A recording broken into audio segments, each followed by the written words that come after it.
Hello and welcome to Talking Aussie Books, a new weekly podcast shining a spotlight on Australian fiction. My name is Claudine Tinellis. As a writer and avid reader, I love chatting about books. And in this podcast, I'll chat to authors, publishers and readers, giving you, dear listener, insight into what's hot on the Australian fiction scene. So if you're looking for your next book recommendation or just want to know more about Aussie fiction writers, this podcast is for you. Grab yourself a cuppa, sit back and enjoy. Jennifer McKenzie Dunbar is a debut fiction author whose novel, Vivaldi's Lost Concerto, is a surprising and fascinating exploration of love, music, marginalisation, as well as the healing power of friendship. It wasn't anything I expected, and I thoroughly enjoyed the journey Jennifer's book took me on. If you love historical fiction and learning about an era or historical figures you previously didn't know anything about, you'll love this book. And if, like me, you're fascinated by anything to do with Scotland and the rising that led to the slaughter of the Highlanders at Culloden, then you're going to love this book too. So it gives me very great pleasure to welcome Jennifer to the podcast today. Hi, Jennifer. Hi, Claudine. It's lovely to be here. Thank you. I say this book is surprising since the title doesn't really clue you into the epic journey readers are about to embark on. It's a story inspired by true events, but contrasted by a contemporary storyline, which was gritty and dark and nothing that I expected. Can you tell me a little bit more about this story and what inspired you to write it? The story is based on a true story about a Vivaldi concerto that was buried in an abbey in Scotland for 300 years. In the archives. So the story follows the journey of that concerto from Venice back to Scotland, but it interweaves it with a fictional story of a contemporary woman in Adelaide, a very troubled woman who's suffered a lot in her life, and her journey back into health through music. The mystery part is that she actually knows the Vivaldi tune from the second movement. She's always known that tune, but it's only just been dug out from the archives. So how does she know it? That's the mystery the novel follows. What was the spark of inspiration behind this story and piecing together all these different aspects of history? I love Vivaldi's music, I love classical music, and I've always thought somebody should write something or make a movie about Vivaldi. I guess when I began writing, I thought, well, maybe that can be me, and I began to do my research. The more I read about him, the more I realised an aspect of my life that it crossed over with, because what he worked with and wrote his music for, the young girls from La Pieta, an orphanage in Venice. So abandoned children, abandoned girls in his case, wrote this magnificent music for them. Their life was enriched, obviously, by the music. So that was a beautiful story in itself. What it triggered in me was a comparison with the work that I had been doing for most of my working life as a social worker in the correctional system. So working with women, girls who also have been abandoned in one way or another, and looking at the course, the trajectory of their lives through foster care systems, living on the streets, ending up quite often in prison, and the difference of how our society responds to those unwanted girls. So it felt to me like it was two stories coming together. That's fascinating.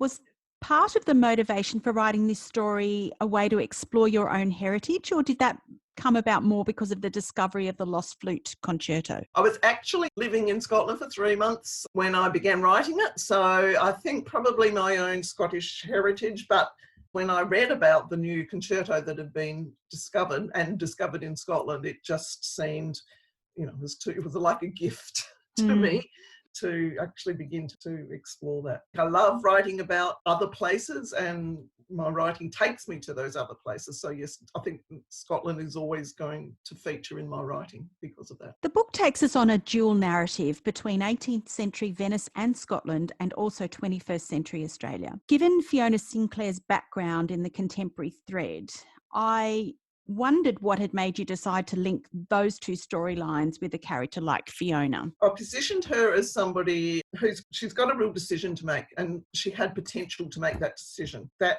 felt to me like a very rich place to write into. Her life was uncomfortable and had been very sad and difficult, but it wasn't totally tragic. So she had the potential to see her way out of the course that she'd begun to take and that had gotten her into prison.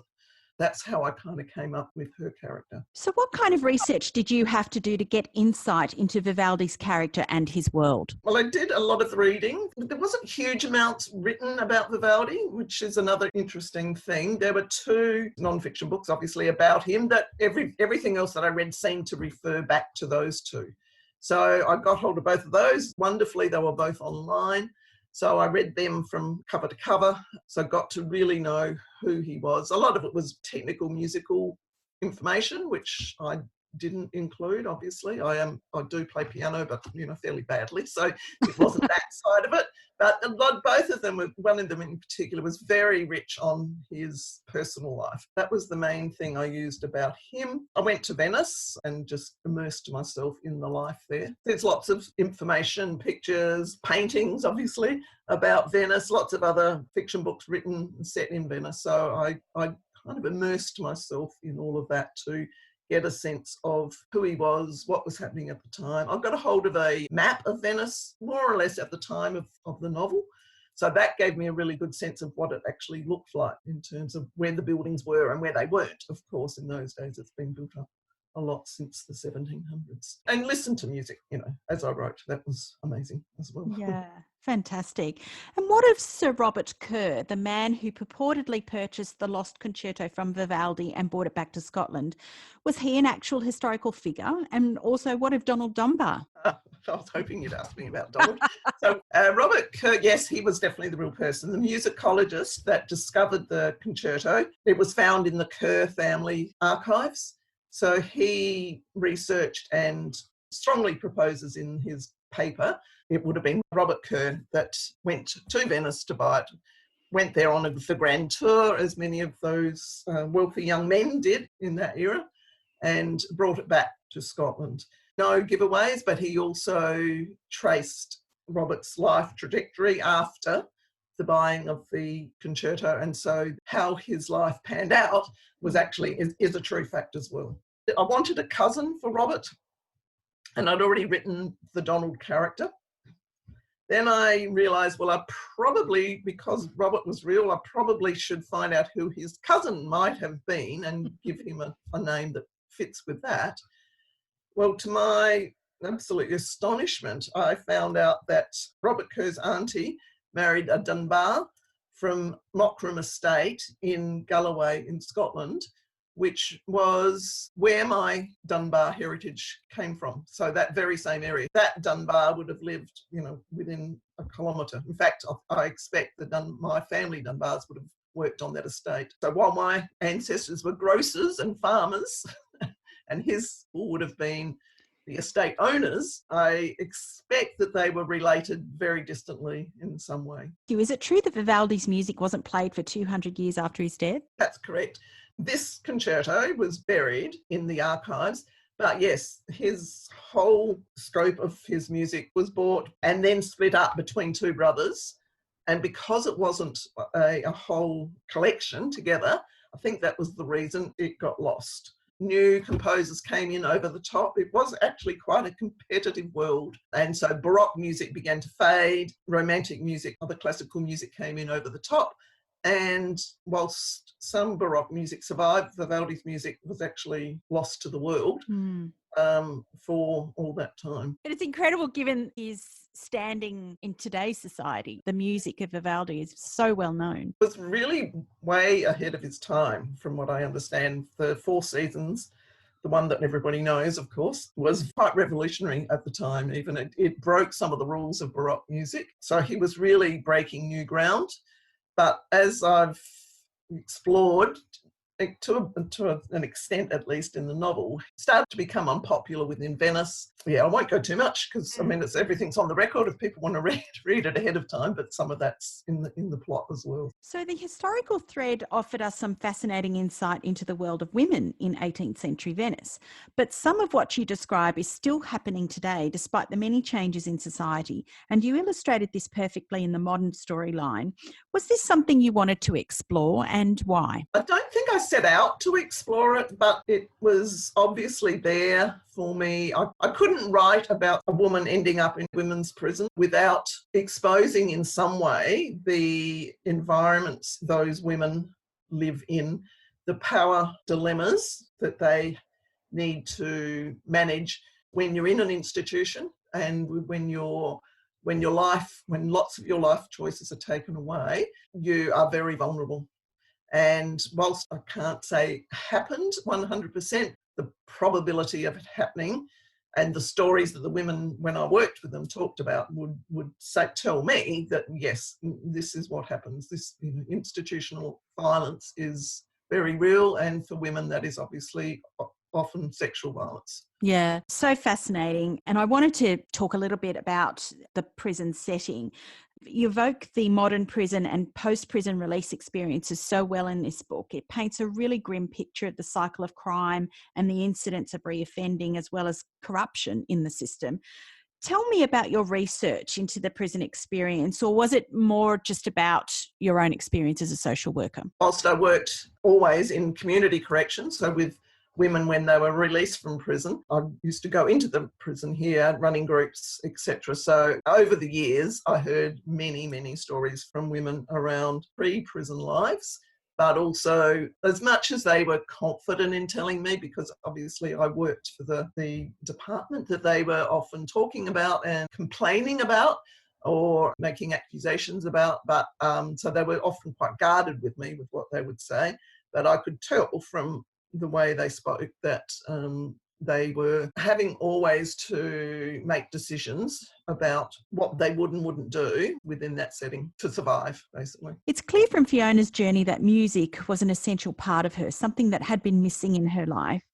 So I wanted to ask, do you believe in the therapeutic power of music? Without the shadow of a doubt. I guess I use it for myself as a way to escape to another world, to calm myself if I'm upset, if I'm bored, which, some of us are at the moment.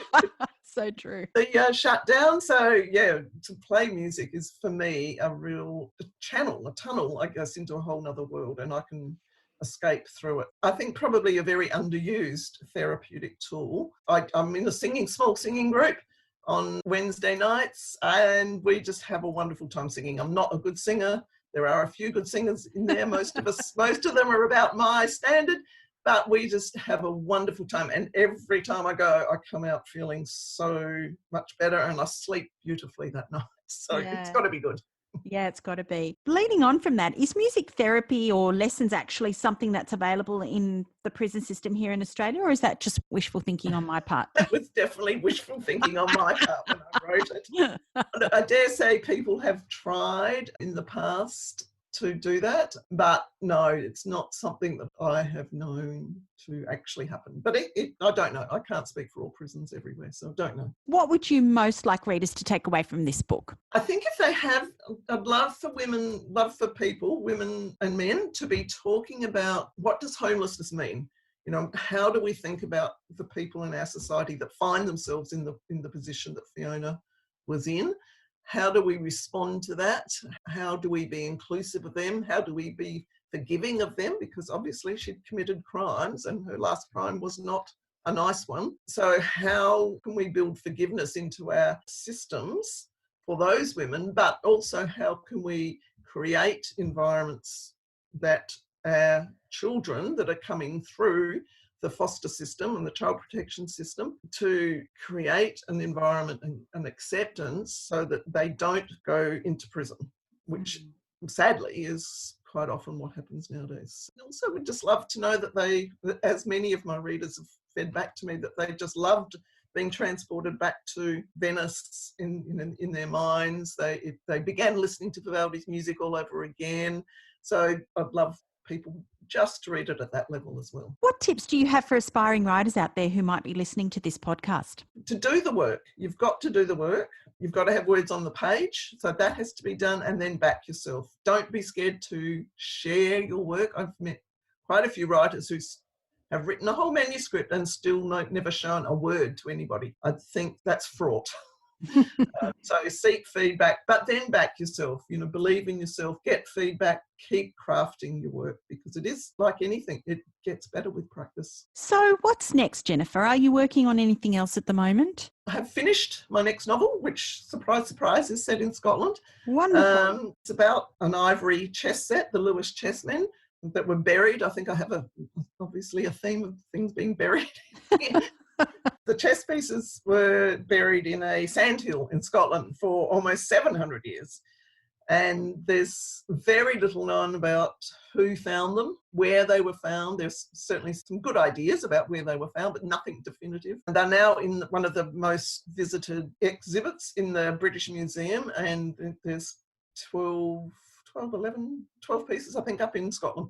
I've always loved them. I visit them whenever I go to the British Museum. So my next novel is about how they got buried and the women whose life they impacted on in their journey from being created to being found. So Jennifer, if listeners wanted to connect with you, how could they do that? I've got a website, which is jennifermckenziedunbar.com, and my Facebook connections are on there as well. They are the two main ways at this stage. I do have Twitter, I do have Instagram. Jennifer, congratulations on a wonderful, insightful read in Vivaldi's Lost Concerto. I can't wait to see what you do next. Thank you so much for joining me on Talking Aussie Books today. Fantastic. Thanks so much. So listeners, for a chance to win a free signed copy of this fascinating book, head over to my Facebook or Instagram and follow the prompts to win. Well, that's a wrap, folks. If you enjoyed this podcast, please leave a review on iTunes or drop me a line via my Instagram at Claudine Tinellis or on my webpage, claudinetинellis.com. Thanks for listening. Until next time, happy reading.